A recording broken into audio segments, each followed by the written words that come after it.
natin.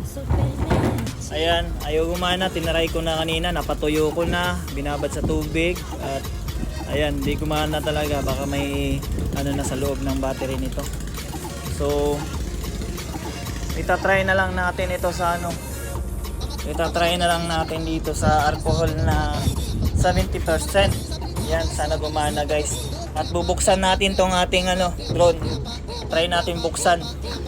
Kung kung kaya ko ba buksan to. Buksan natin tapos yung tinuro ni Bossing na babrasin gamit itong ating alcohol na 70%.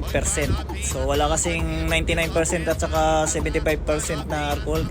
Wala akong makita dito sa lugar na napuntahan namin. So try lang natin dito sa ating drone. So sana tumalab sa advice ni Bossing. Shoutout sa iyo, Diego. Salamat sa advice mo sa about sa ating drone. Sana gumana kasi sayang yung 32. Wala pa tong isang buwan itong ating drone. Bagong-bago ko pa lang bili yan. Wala pang isang buwan tong ating drone na ito. Wala pang isang buwan to sa akin. Kakabili ko pa lang to. Pero yun, ganun na ngayon nangyari. So yun, tatry po natin ibabad sa alcohol at brasin. So bubuksan natin. Abangan nyo na lang kung anong mangyayari.